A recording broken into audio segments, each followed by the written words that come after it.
So I'd like to welcome everyone to Krav Life, and today I have a special guest, Mr. Sam Sade. How are you doing, sir? Very well, my friend. Thank you. How about No, yourself?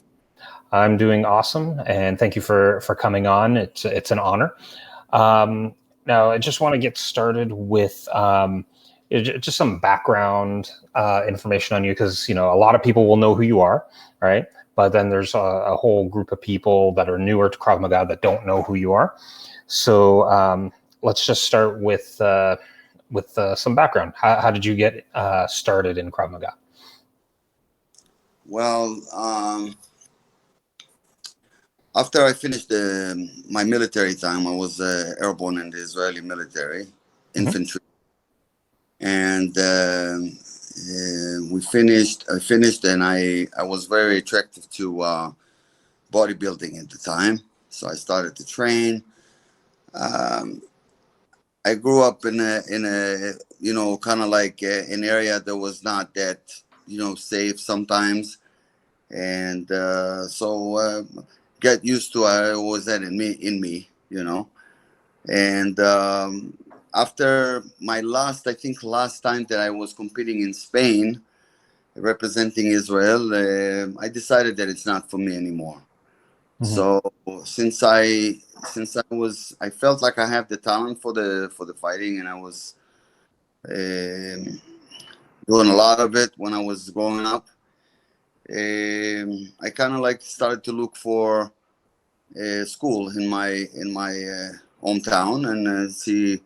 I looked at a lot of things. I look at karate. I look at the other things like and nothing that we had a place that they did bushido, I think, and Hmm. but I wanted to since I kind of like look around and saw the school. That was Eyal Yanilov, and Eyal Yanilov was holding a school in the Mount Carmel, Hmm. and I joined that, and we had a very good team, Tamir and Dori Nemetsky and others, and um, it was quite an adventure. Hmm. We had a lot of fun. Cool. And how long did you train in Israel and Krav Maga before coming to the U.S.? So I trained a little bit more than 2.5 years. With the help of my friends, I tell you, they saw the passion in me. They saw that the love that I have for that, and they saw that I'm moving fast, and they helped me a lot. Dori Nemetsky worked with me a lot, and Tamir worked with me a lot, and I progressed fast. And then I was going to Netanya every weekend, training with the black belts under Gabi Noach and Eyal Yanilov and all that, and I did pretty good over there. Of course, I had great instructors. You know, I love Gabi. Gabi Noach Hmm. is amazing personality and amazing Krav Maga instructor. And I was lucky to train 3 hours every weekend for a long time. And I started to do the course in Netanya for through Wingate, and that was the time that we did it like a month ahead, a month altogether. Hmm. It was it was brutal. It was tough. It was but very eye opening. To be honest with you, after that time, I didn't want to. We were all of us were so bruised because we didn't have the equipment, the shin guards, and all that, all the equipment that we have today, and we were bruised and all that. And I said, I don't want to touch Krav Maga. I don't want to see Krav Maga. I don't want to train Krav Maga for a long time. I think I took a break for like 4 months, but I was after I got the brown belt and I was already an instructor. I kept pushing forward, and then I finally did the black belt. I was the first Israeli that did at the time. I don't know if someone else already broke the record, but first Israeli that achieved the belt in 2.5 years, maybe a little bit more, 6 months, 7 months, something like that. And I wanted to have like if you at that time I owned a gym Hmm. also, and it was a very, very successful gym. And I train other people who become Mr. Israel underneath me, under me. And I started to also train in Muay Thai at the same time that I started to, which helped me a lot with the stand up. And I did pretty good in the black belt test, and that was the beginning. That was the beginning. And then I lived in Tel Aviv for a little bit, and I keep going to Netanya. I kept going to Netanya. I'm in touch with Gabby till today, by the way, and we always go and see him every weekend. That was all the black belt, all instructors and all that used to get together there, and we had amazing training. It was good days. And then Amir recommended. Sorry, Amir Peretz recommended Darren Levine because Darren Levine was thinking about spreading the Krav Maga all over the United States and maybe in the world, and so they needed some good guys that to help the process. So Amir recommended me, and I saw Darren Levine. I saw him in 1998 at the funeral when Amy passed away. So he came over to show respect. There was a lot of people there, a lot of big names. And after that, maybe 6 months after Darren was there in Israel for the funeral, they called me and asked me if I want to start, working for Krav Maga worldwide. So I came to the United States in 1998, October 20, I think. That was October 20, 1998. It's a long time. Yes. So my background is because I started to fight in Muay Thai and all that, and I did pretty good. Amateur. I was a champion in Los Angeles. I did a couple professional fights. I won them too, and but there was no money into it. There was no the promoters treat you like crap. It was as far as financially, it was a waste of time. But I wanted to have the feeling. I wanted to share the feeling with my students. Always, if I teach something, is how is it that you're facing a fight, or how is it that there is a fight in the street? What's the difference, or what's the preparation, the setup, the mindset, and all that. So it was important for me, since I couldn't make a career out of it, and it was more important for me that I will be well-rounded and be one of the top guys that teaches it, because of understanding everything that's involved with the Krav Maga, which is boxing, Muay Thai, wrestling, BJJ. So that's the point of Krav Maga, right? Is to take the best of everything and put it together. Yes. How long were you with Worldwide? Overall, I was with them for 12 years. Okay, and then and you were the chief instructor at Worldwide, right? No, I was chief instructor over there was Darren Levine. Oh, yeah. One of the lead instructors. In the company. We did a lot of certifications. We had a big school. It was 2,400 members at the time, maybe more. Wow. So that's even before they even started the one in the other location in the valley. So we had a lot of, and was a lot of training. A lot of people travel from all the United States, even from Canada, to come and train with us. And basically, I think I saw a lot of states in the United States because of the traveling and training, more than average American that knows places around America. It was every place, the open schools, we were there. And so so then you went out on your own. Like, why did you go out on your own? Well, it was a time that we had some disagreement. the management didn't see the importance of the people that were on the mat with the clients. Right. The management was far. It starts to be operated like corporation America. They didn't understand. You need to have personal relationship with people in type of work like this. And unfortunately, Darren was not involved in running the business at the time. Don't forget that we lost Marnie Levine, Darren's wife, and she was very, she was kind of like the glue of the company, the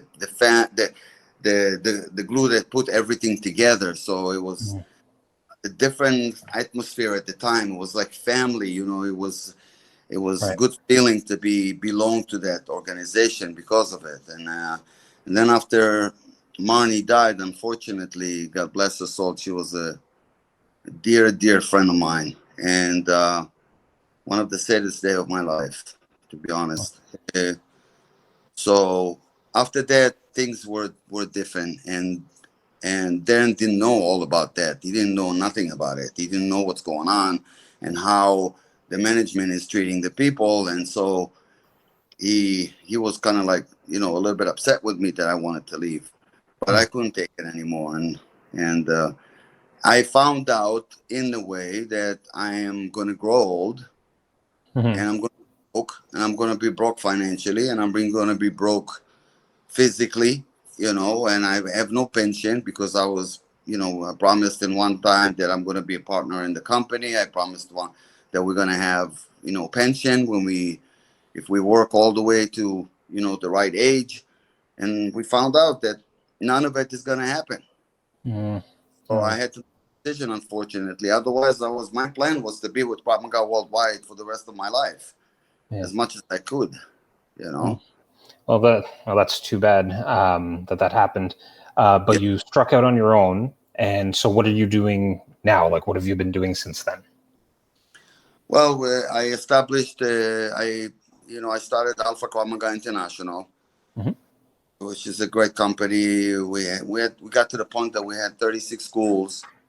Unfortunately, we had some losses, and now, especially after the pandemic, some school closed, and and all that, and some of the schools went through a really rough time.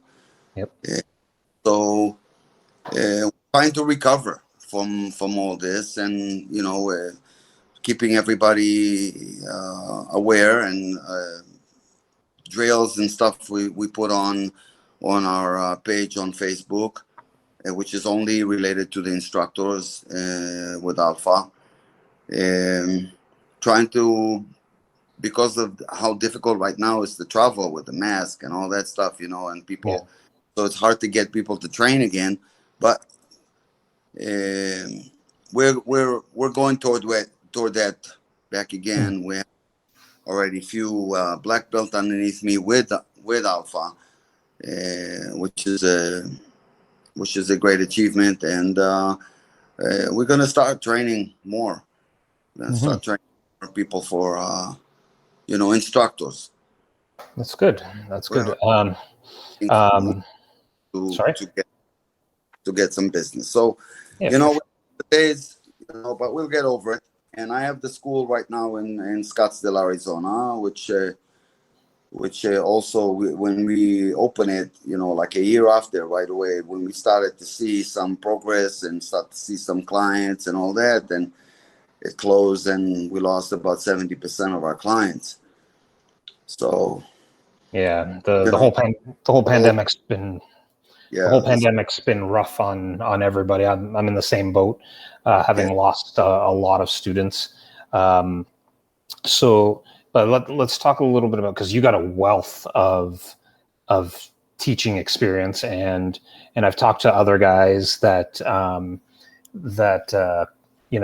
from worldwide that credit you with what they know.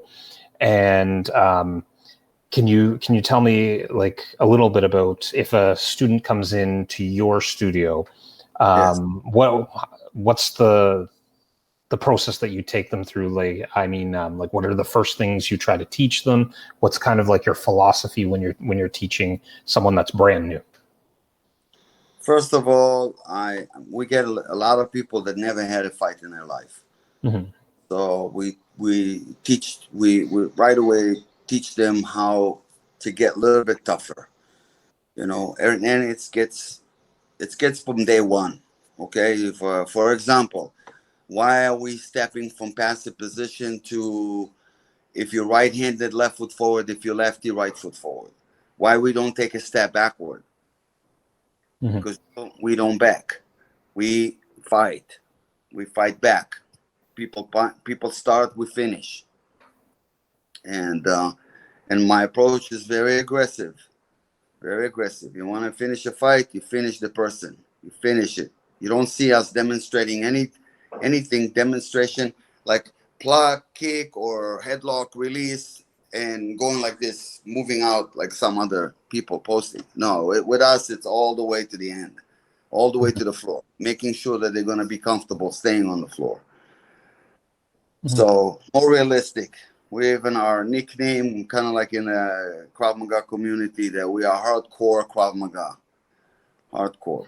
I like hardcore. Yeah, it's a I can, good nickname to have, yes. right? And so, Um, so how do you, because being that aggressive in your techniques is difficult for a lot of people, especially people that have not ever been in a fight or they don't have that mentality. yeah. How do you get them over that?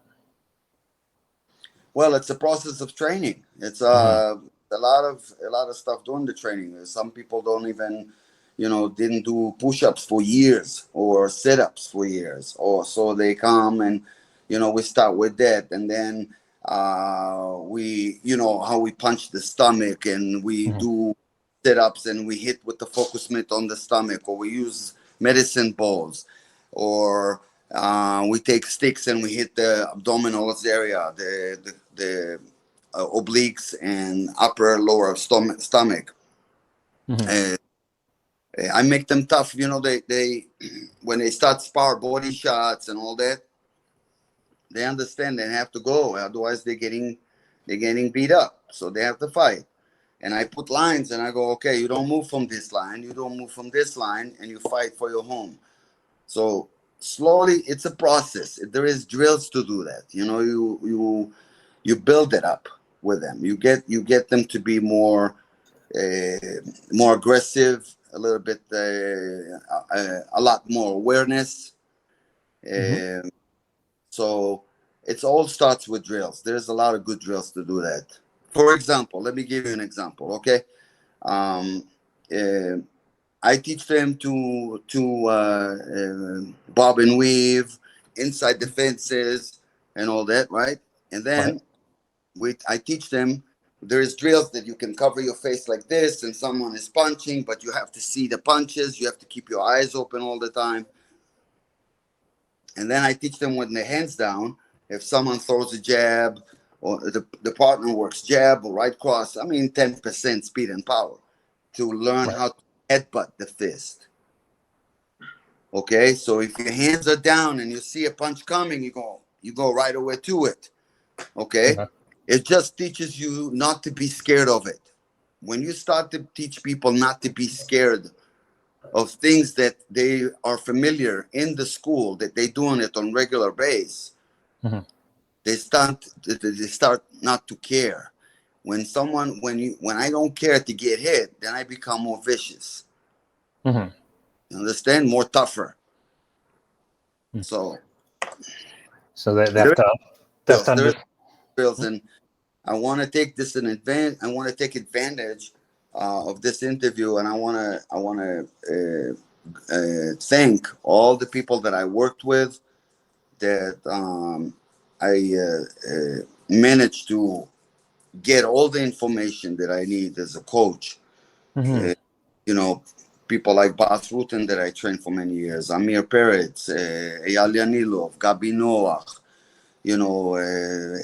Dori Nimetsky, Tamir, people in the BJJ community like JW Wright, and like Marcus Vinicius, Kiko Friends, my dear friend that I'm training him in Arizona with him, and totally changed my game.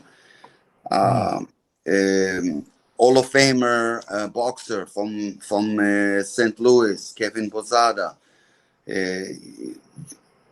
All those people that I train, and I was lucky because I was very close with Boss. So Boss call me and say, hey, you want to spar with Mark Kerr, or you want to spar with Rico Rodriguez, or people from the King of the Cage. And so I had the chance to work with a lot of good people and learn a lot. Yeah. And so the tricks of the art of how you make people better, you take from everybody. And also I was living in Los Angeles, so I used to go to Machado's. I used to go to Freddie Roach gym and train boxing there. So I try to get from every good coach a little bit of tip here and there. So that Yeah. was my thing. Was like Mark Parra from House Champion, which I fought the first fight I fought for him. He said to me, you know what I love about you, Sam? He goes, you don't care that you have black belt and done this and done that. He goes, you always have the white belt mentality. You always have the respect, and you listen.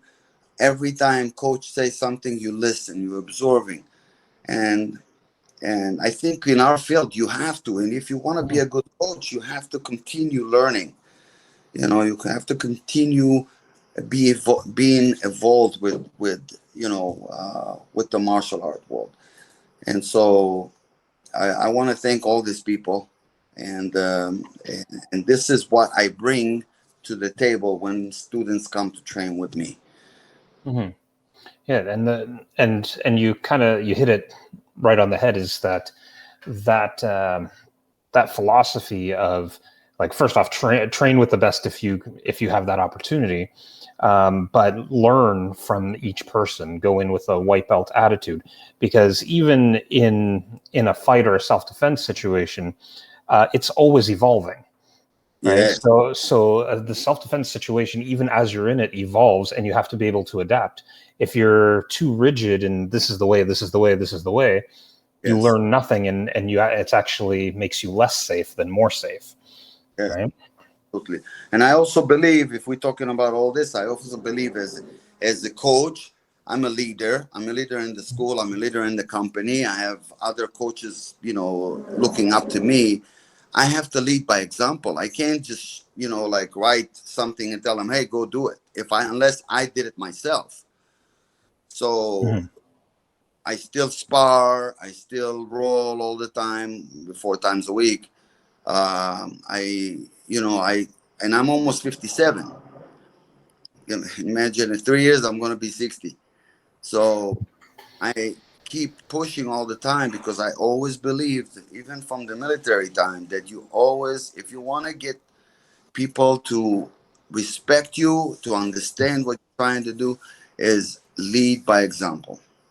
And I think that the martial art world will be much better if we have, more and more people, that more and more teachers that acting like this, and not those teachers who are seeking for titles and diplomas, and which they don't even deserve. So this is for me, as growing up, to see people like Chuck Norris, people like Bruce Lee, people, you know, pe- you know, UFC for me, when I was seeing Bas Rutten, when I Mm-hmm. was uh, Randy Couture and Fedor and all that, Vito Belfort. These guys were real. They were honorable. They respect each other. They didn't talk so much smack before fight, and didn't make it look like WWE and all that, which I have respected that too. Don't get me wrong.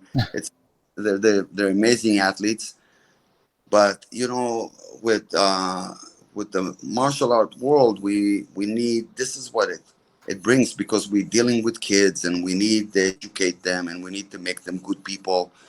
you Yeah. know they need to see good example. you know Mm-hmm. Yeah, and I think the problem with stuff like the UFC is it's not um, it's not realistic in one manner, in that that's not how people treat each other, right? So the most of those guys aren't even really like that in real life. It's for the show, right? Just like the WWE, it's for the show. But I Right? tell you, it takes a lot of people off the screen because it doesn't. It's not interesting anymore. You know, I'm telling you from my perspective. Maybe other people think different, but this is my perspective, and I see people that are close to me that lost interest to watch.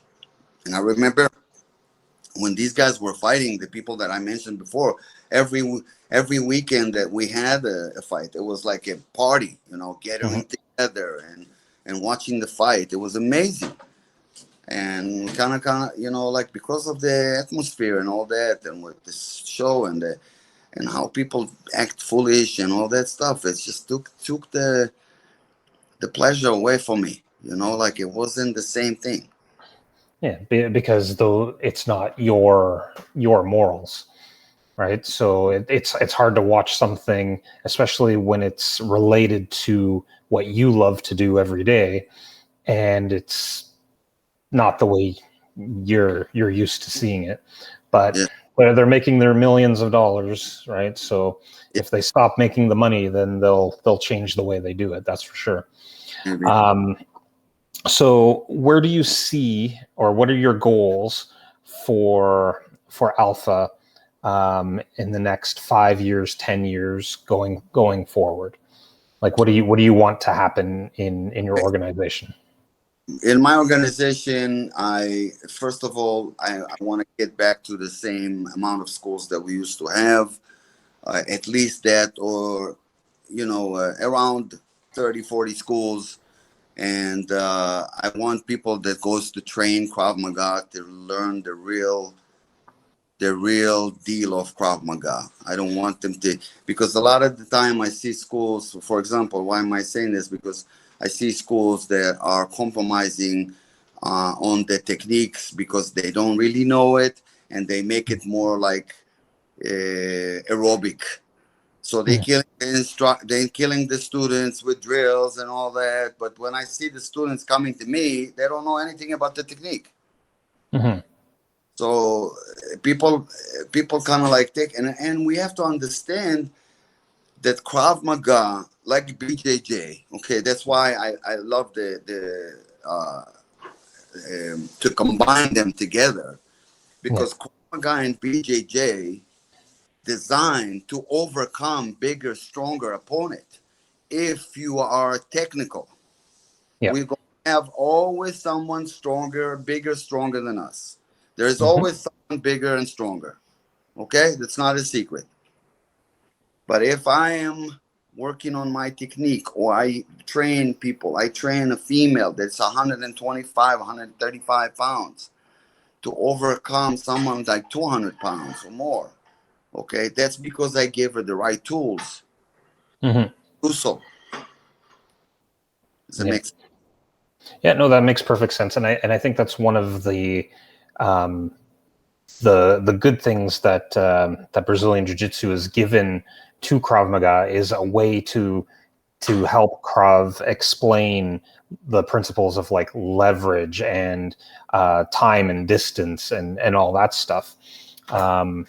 I think every Kravist would benefit from also training in Brazilian Jiu-Jitsu, but with a Krav Maga sort of outlook. Yes.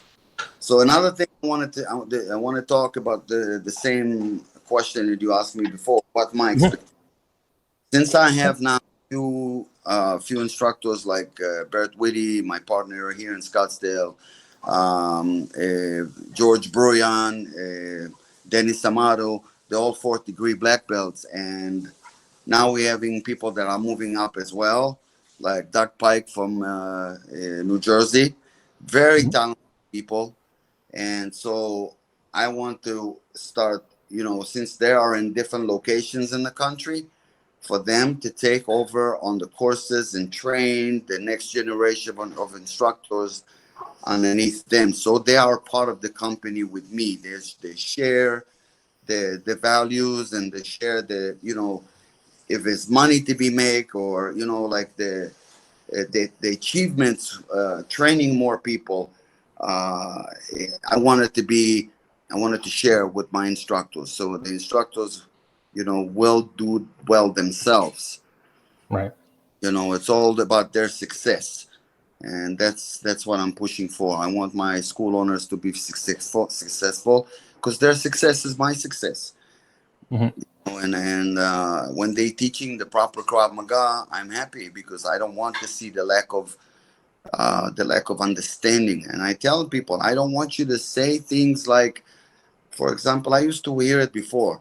People ask questions and the instructor say, well, so and that's because so and so said so. So I tell them, I don't want you to tell people because Sam told me so. I want you to explain why I told you so. Mm-hmm. You need to be the why guy. If you teach a technique, you need to break it to pieces and understand every part of it. So if you've been asked questions, you know exactly what to say. Mm-hmm. You So know, there's a big emphasis not just on being able to perform the technique, but to understand why it works or why something wouldn't work. absolutely. And that's again coming from the same place that I said before, that Krav Maga. And remember, the Krav Maga started in Israel for the military. In the military in Israel, we have men and women. So Mm-hmm. women study Krav Maga as well. We need to give them the tools to overcome bigger, stronger opponent, male. Okay? So the whole thing started from the begin with, create a system that will be based on your instinct, easy to learn and all that, but will give a chance to someone to overcome someone smaller or weaker, to overcome bigger, stronger opponent. Mm-hmm. Does it make sense? Well, yeah. Otherwise, it's useless, Yes. right? So Yeah. by knowing the technique perfectly, sometimes you can. I say Yeah. most, and say sometimes, most of the time you can overcome bigger, stronger. And I see that. I see that with my, with the ladies that train is in my school, and how they roll on the floor. And we had a guy who came to try BJJ not so long ago. One Mm-hmm. of one of the girls, I put him to spar with one of the girls. She got him in an armbar. So after the class, I go, how do you like the class? He goes, I like it. I said, are you going to sign up with us? He goes, I've never been submitted by a girl before. I said, well, it's another reason for you to start training, right? But he never came back. So you see, the fact that she was at least 50, 60 pounds less than him, she still overcome him and submitted him. The same Yeah. thing, Krav Maga. I believe it in the same with all my heart. That's why we have to be not only, tough and conditioned and all that stuff. Because if people know me with the courses, and everybody will tell you that I was always fit, I was always in shape, always training hard. Especially the days that I trained with Boss, and then after that too. And I come from that background. Yeah. Okay, but I'm telling people, like, you will need to teach the technique that's going to be easy to digest it. Your thing is, as always, when you come to teach a class, is how can I make it easy? I want to pass this, but how can I make it easy so more people in my class will go home and they know the technique? Yeah. You know? Yeah. Yeah, and I think that's the difference between a good practitioner and a good instructor. Just Yes. because you're good at Krav Maga does not mean that you're a good instructor, Yes. because you have to be able to relate the material to the person. Because not everybody's talented, not everybody's naturally coordinated. Some people have a lot of problems with that stuff. So that's good. And so you've got your your affiliates all over the place. Yes. And you were talking about how at Worldwide before, when you were there was a family atmosphere. Is that the same thing that you're trying to create in Alpha? Yes, I wanted. We had that for before the COVID. We had that. We had meetings, and we had the Alpha University. Mm-hmm. We get together. More than 100 people get together from different schools, and we train. We have training only for the instructors, training for the students that comes to train with us, and uh, I made sure that the top instructors will always be treated well. Take them to eat together, talk, laugh, know the families. It Mm-hmm. was very good time, and I learned a lot from being with Krav Maga Worldwide, and because of the all those years that Marnie was there, and that's what happens, and I think that the more the Levine were involved with the Krav Maga the management part. Mm-hmm. Darren was very, very busy. I mean, Darren is a district attorney, and his life is not easy at all. I mean, he was like going at 3 o'clock in the morning to go look at cases, gunshot against police officers, any crime against police officers, and all that. So he wasn't involved as much with the management as much as Marnie was. And then, unfortunately, when Marnie passed away, um, the torture was moved to other people that are running the company, and they didn't do even as not even close to what she did. So they took a lot of us and you see everybody left. I mean, Jared left, John Whitman left, opening another company of his own. Mm-hmm. Jared Whitman is running a successful school up in downtown Los Angeles. Amazing instructor. Who else? Marcus left after that too, opened his own schools. John Markle, he left. Junior, he left. So it's kind of a shame. It's a shame because they have like really, really good team. They have like the best team. If they were taking care of the team and letting the team grow in with the company, they could still have the 200 plus schools affiliates. That's my belief, because I attract a lot of school owners myself. Every one of us attracts school owners, and so it's a shame. It's a shame that it went that way. Shame for them, you know. So, so are you planning any seminars or events coming up in the next this year or next year? Do you have any plans for any of that stuff? Yes, we're gonna have probably a seminar coming up in Boston soon at Okay. Amato School and Malden, and probably around August I will advertise it on Facebook. I'm gonna meet my instructors over there, train them too. I always work up on new stuff, and because I'm doing a lot of the wrestling and the BJJ with my new coach Kiko, it gives me a lot of ideas because he Mm-hmm. was an MMA guy, how to implement it in our curriculum as well. And I'm also now everybody that's going to be finishing our black belts program is going to have at least minimum blue belt in BJJ. Oh, And nice. and so most of my instructors are already training BJJ, you know. Mm. And so the seminar that you're going to be doing in Boston, is that open to everybody or just to Alpha? No, it's open to everybody. So it will be open to everybody, of course. Oh, good. Well, Boston. Well, you'll have to let us know so that we can post it up on our site for people that are interested. And as long as my country's not in lockdown still, Come. yeah, I'd love to go. My wife and I would love to go to Boston. I like Boston; it's nice, and go train and and see you guys in action. Right, be interested in that. Yeah.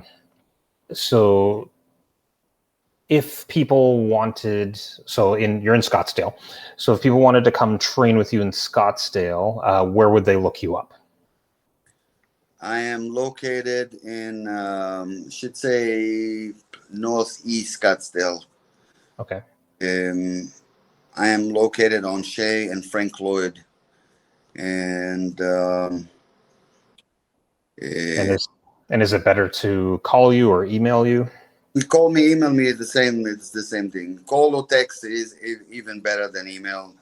Sometimes because I'm getting so many emails, it goes to junk mail and all that. So sometimes I don't even see it. So the best connection is through text messages or to call me. Um, Anytime that someone wants to come and train, I always welcome guests. We have guests from all over the country. People are coming and training, taking some classes. They're in town for vacation. They come and train, having a good time, and they leave. And the main thing is they will leave always with a good taste in their mouth, from the training and they got something. I want them to leave with something. Good. Yeah. Well, I want to thank you for being on the show. This was very informative. It was very, very awesome. And yeah. I hope to have you on again, whenever you got something big promoting, or if you just want to talk. I'm always down for talking about different aspects of Krav Maga. Fantastic. Absolutely, Paul. I'll be in touch with you. Thank you very much for what you do. It's people like that, like you, that makes the system, more spread, or more even understand what is the system, Mm-hmm. And that's really important, that people know exactly what we do, because the Krav Maga is not just exchanging punches and fight. There's a lot of things that put the Krav Maga and make Krav Maga what it is. Awareness, for example. Mm-hmm. That statistics, 80% of women that getting attempt to rape or get raped, okay? Mm-hmm. I was reading that on YouTube. Don't even remember how the suspect looked like. Yeah. After the whole thing, how sad it is, right? So yeah. we're training people to recognize. We have drills that we train people to recognize things about them, like skin color, jewelries, color shoes, if they have anything, like earring, like I said, jewelries, watch, rings, different, what type of shirt, if he has a mustache or not, if he had a beard, if he have a scruffy face, you know what I mean? What color hair, what color eyes. So we're teaching people to have details, and it's not, like I said, awareness in Krav Maga. It's part of the program. It's not just the contact. Yeah. Krav Maga encompasses so much more than just the enforcement, military, security, company securities, that works with Krav Maga learning, all that. So it's involved with a lot of aspects of security overall. Mm-hmm. Yeah, and I agree. And as long as we all, the good Kravists, work together to promote the system, then I think we're going to have a stronger future for everybody in Krav Maga. Yes, absolutely. Okay. And like any other system, like I hear sometimes, Krav Maga is this, and like this is weak, and this is. I'm hearing people that talk like smack like this. I always tell, look, in every field, there is good instructors and there is bad. Good coaches, bad coaches. Could be bad jiu-jitsu guy and great jiu-jitsu guy. It could be, awesome karate Kyokushinkai or bad karate Kyokushinkai. It really depends on the instructor, how he passes the material, the curriculum. And so the same thing with us. So there is schools that, like I said, prefer to work more with the aerobic versus the fighting parts, which is, you have to know more about. Understand more about it. So and and that's why I believe that we all need to work together, because then we can come to some sort of at least a minimum standard. Absolutely. Absolutely. As much as we can to work together and share information together. Mhm. Biggest thing. I am always happy to go to Israel and train with my friends to show them what I see here. They show me new stuff there. It's always to share information. It's always for the best of our students, because when we enriching ourselves, we can pass it on. If you stay in the same place, you're not going anywhere. You're even going backward. Not only staying in the same place, you're going backward. That's how I see it. Yeah, exactly. You can't get stuck in we can't allow Krav Maga to become traditional, right? Like some of the Japanese arts have happened, where it's no, my masters did this 200 years ago, so this is the way we do it now. Exactly. Can't Exactly. have that. Exactly. We should be staying involved, and we should always, understand things and try to make things better. If the technique, for example, if we have certain techniques that are good, we don't have to touch them just for the sake of involvement. Okay, and Right. be find people that we're improving our. No, we don't need to do that. But if there is any kind of techniques that are weak, okay, for example, some of the bear hug, especially bear hug from the back with elbows, is Mhm. weak in Krav Maga. We changed it. Mhm. You understand? So working with wrestlers, working with people with grapplers, you get a lot of understanding of how to deal with things. Or better understanding. Right. So what we do is we're giving chance. That opened my. You know what opened my eyes, Paul? I tell you, when I started to work with Boss and Boss trained me for my second fight, I said to myself, what happened if you fall in the street with someone like that, someone with this kind of knowledge? I'm saying like Beast as Boss. Yeah, Okay. I think I would probably cry. And you have because sometimes like I want to tell you something. I train a couple people in Israel and they don't. But why you need to do this so much? I mean, professional people don't fight in the street like this. I go, how do you know? How do you know if this guy has a background in wrestling or jiu-jitsu or Muay Thai or any kind of martial art, any kind of martial art? It say on my forehead that I have 7-degree black belt and I know Muay Thai, boxing, BJJ. It doesn't say. So how can you take a chance if Yeah. for me, every person I fight is the champion of the world. That's why you never underestimate opponent. Because when you start to underestimate opponent, you're losing, or the chances for you to lose will be greater. Does it make Yeah. sense? No, that makes perfect sense. Yes, Right. You don't want to find out when it's too late, right? exactly. You, Exactly. So that opened my eyes when I trained with Amir and Boss. The beginning, when I just, first of all, I got my black belt and I said, "Oh my God, I don't know nothing yet.